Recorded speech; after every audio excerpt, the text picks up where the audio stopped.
Welcome to Flourish With Failure, a podcast that examines all things failure with your host, Levi Wampler. You know, you talk to people who have been through a big failure but come out the other side, they often talk about it as the best thing that ever happened to them.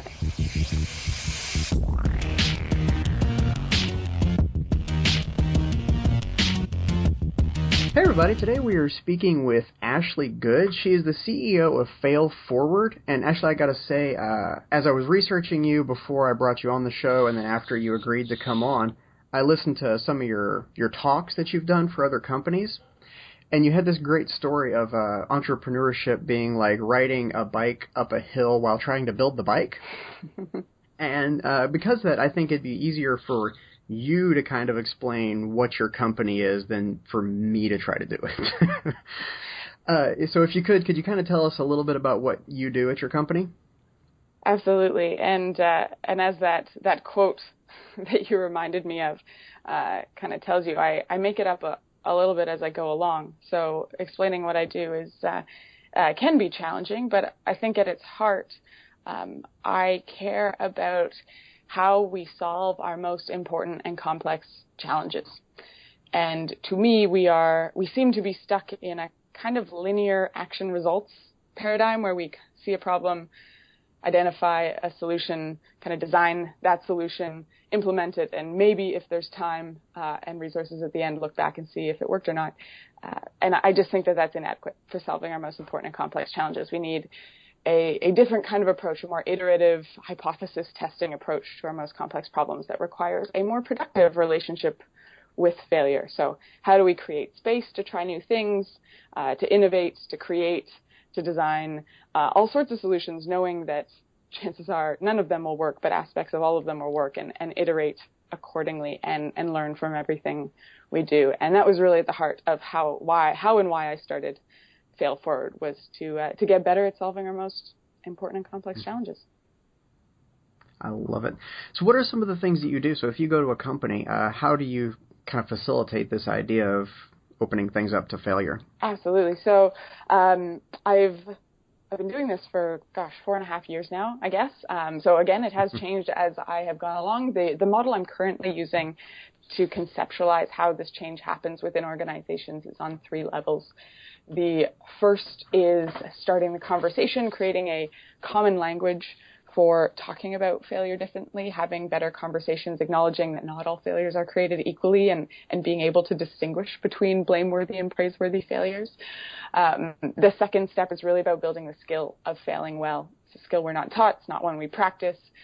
So how do we, on an individual level, decouple ego from activity so that we can objectively look at what happened and learn as much as we can? On a organizational level, how do we take that learning and apply it to our organization to make sure that our mistakes aren't repeated and we're growing stronger from our experiments? And then the third level is really building the tools and practices to make those culture changes more tangible within an organization. So, for example, for Engineers Without Borders Canada, I help them write an annual failure report where they document stories from across the organization. And it's a way of institutionalizing that culture that says this is a place where you can try something and have it not work and end up in this report that's somewhat celebrated as an indicator of experimentation and innovation and learning. Mm-hmm. Now, the fail well there about individuals, can you talk a little bit about what that would look like for a person? How can we fail better? Sure. It's funny how often I'm asked for kind of what's the 5-step process to failing right. well. And I think any answer I give you is just going to be completely inadequate. Saying that, I've written many articles and done many interviews where I give those 5-step processes that are entirely inadequate. So I will share sort of what I know to be good practices, but also recognize that.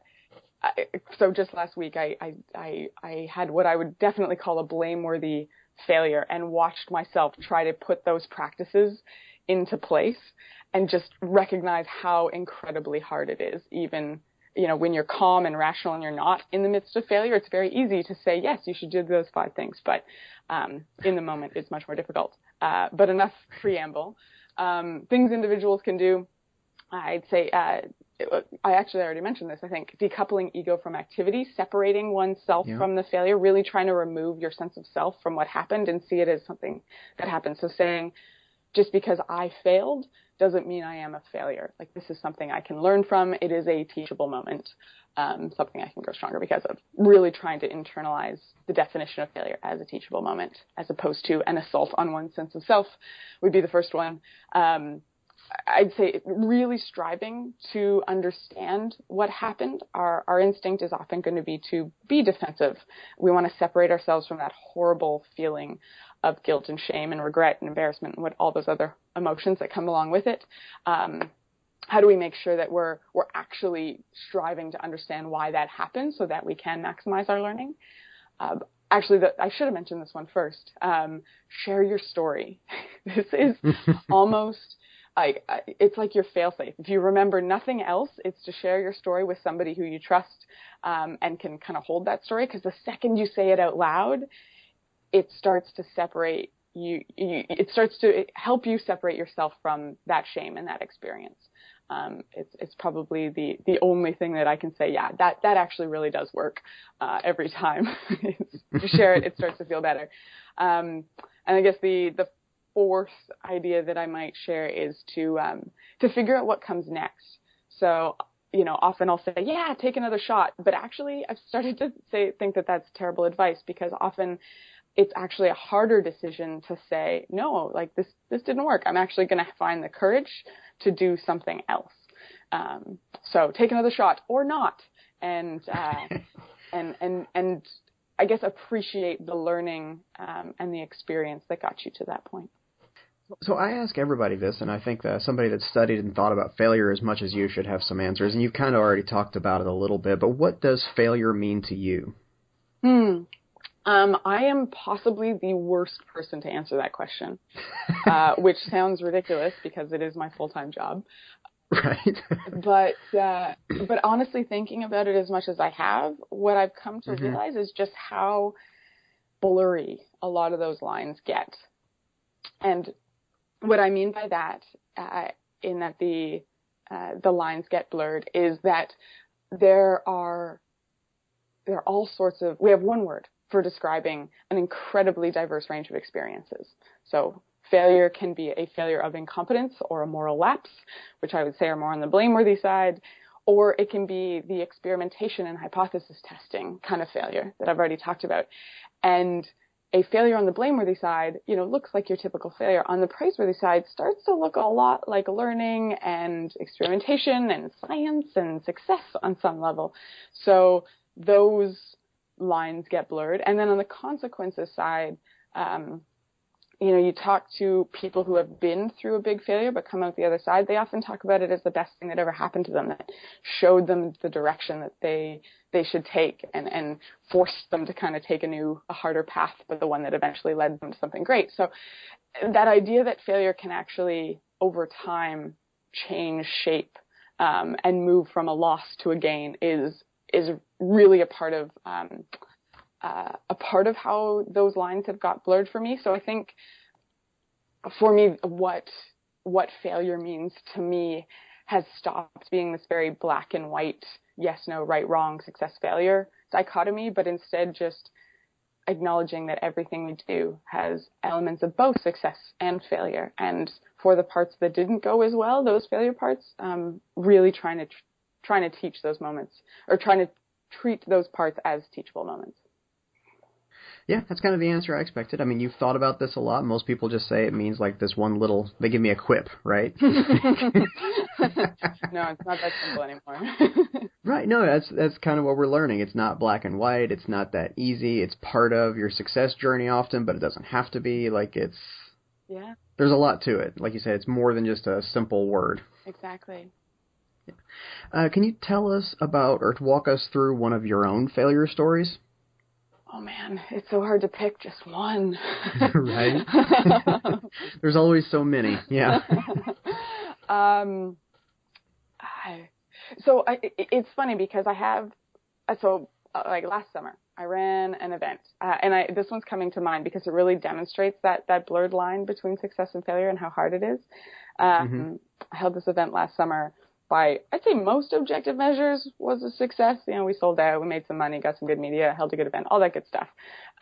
But in the lead up to that event, I got super burnt out and was just this horrible manager to my team. So much so that actually one of my staff members quit after the event.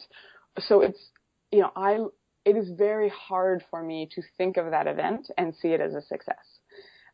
That when I think about that instance, I remember what a horrible person I was in the lead up to it. And that's what I hold.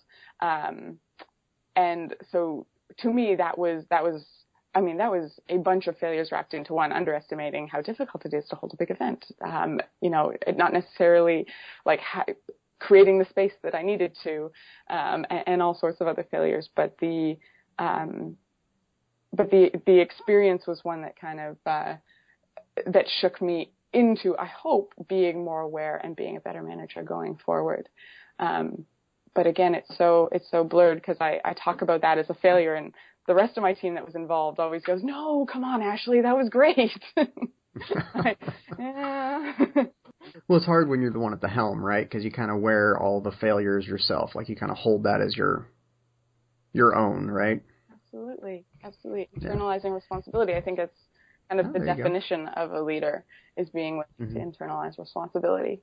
And how you keep that productive and not turn that just into kind of shame and regret, and thinking about all the things that you should have done differently all the time, and ride that balance between, you know, yes, you can learn by internalizing responsibility, but how do you keep that on the productive side and not the, you know, self or demoralizing side, I guess. So you said regret there. What are your thoughts on regret when it comes to failures? So treating failure as a teachable moment says that there's something that you could have, possibly should have done differently. Inherently to me, that speaks to me of regret, because it's like, oh, I should have. Any should, it's a regret to me. Oh, I should have done that. So I think that's where it's connected. But even describing it like this doesn't quite capture the true depth of the word regret. That to feel regret can be incredibly powerful. And so the image that's coming back to my mind is from last week. The blameworthy failure was a horrible email that was supposed to be a reply, and I accidentally hit reply all. Oh. And I, like, after I realized what had happened because I got an out of office reply from somebody that I probably that I shouldn't have, with who I intended to send the email to. And just like that moment of realization where my stomach just sunk down, and I remember I pulled up, it was a really cold day, I pulled up my sweater up over my head and like turtled a little bit, trying to like block out the world. maybe by the sheer will of like this regret and embarrassment and shame that I feel right now, I will be able to turn back time. I've been there. I've spent time under my desk. It's okay. Exactly. And that to me, when you ask me about regret and failure, like that feeling is really what encapsulates it. Right. And I don't know what to do with that. Like, I'm supposed to be the best at dealing with failure. You know, this is my job. I'm supposed to be an expert at this. And I still felt that, and I still turtled. And maybe that's just a part of it. And that's just always going to be paired with that feeling of, oh, I should have done something different. Oh, definitely. I think the emotions that come around failure are going to be something that we can't, you can't logic your way out of an emotion. Right? It's just going to happen. As much as you might try. Right, and I do. Logic your way to turning time back, just for the record. I really try. Yeah. But you always hear people talking about no regrets, and I've never been a big fan of that, because you lose a lot of the learning and a lot of the, I don't know what else from regret, right? I wonder about that. So because this is my job, because I was using it as like a case study on myself when this happened, I spent 2 hours thinking through trying to like talk myself out of turtling and like, what, like, okay, Ashley, you talk about separating ego from activity. Okay, let's start with that, and going through all those steps. And so the regret actually in that pain that you feel, like that real pain that you feel in the moment, I actually think it causes you to want to just close your computer, turtle, and like sit under your desk for the day until the feeling subsides. I don't necessarily think that equals learning. I think it equals a defensive response, which often undermines our learning.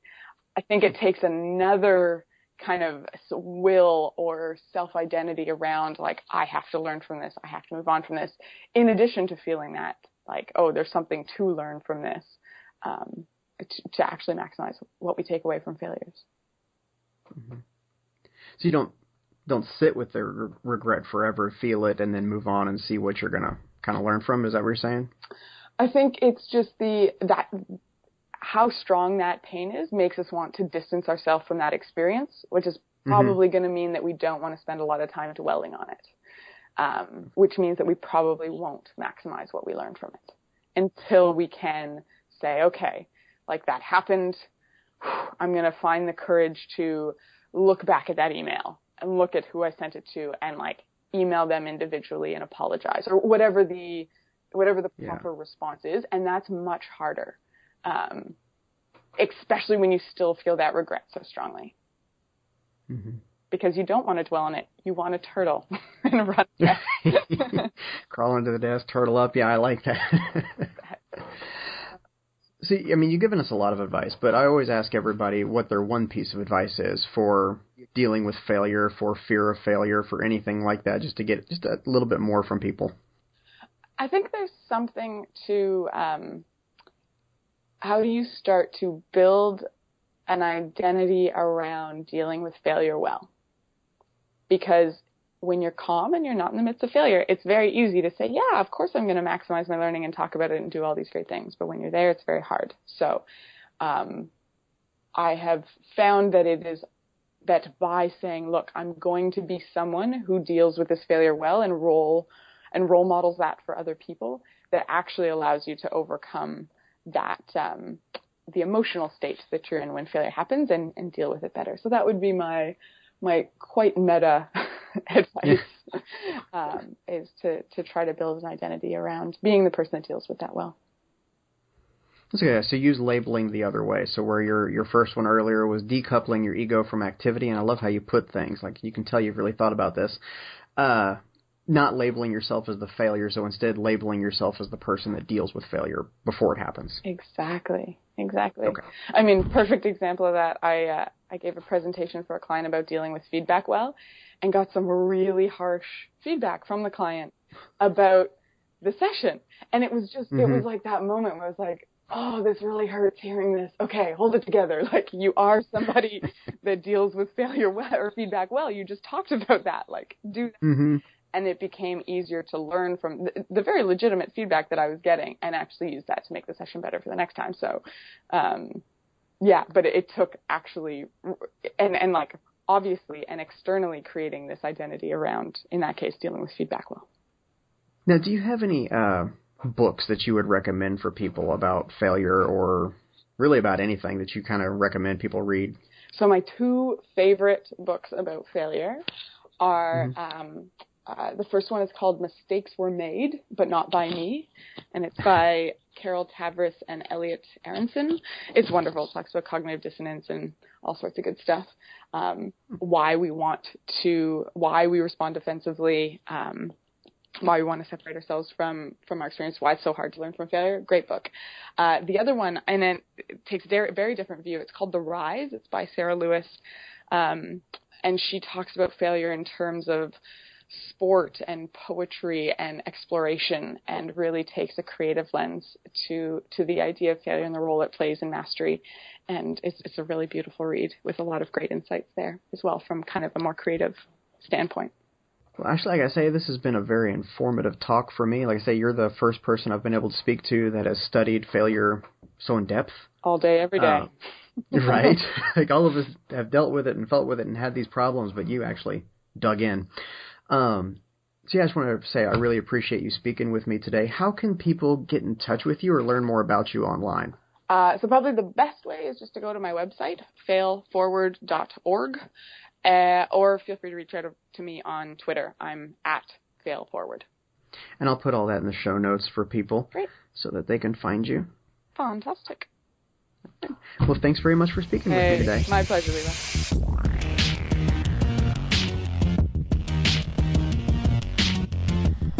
I hope you enjoyed that talk as much as I did. Ashley has a lot of great points about failure. In fact, she has a lot of her talks on YouTube, which I'll put in the show notes. If you liked this episode and you like what we're doing with the show, if you could, just go ahead and subscribe in iTunes or leave us a review. In fact, I got a great review just the other day from Jay Carberry. It says, really great show. Loving this podcast. Episode topics are interesting. The content is incredibly helpful. And the episode length is perfect. Keep up the great work, Levi. Thanks very much, Jay. I love getting feedback. I love hearing from you guys. So if you have a minute, go ahead and just leave me some reviews or subscribe so I know you guys are enjoying it, and I'll keep doing them.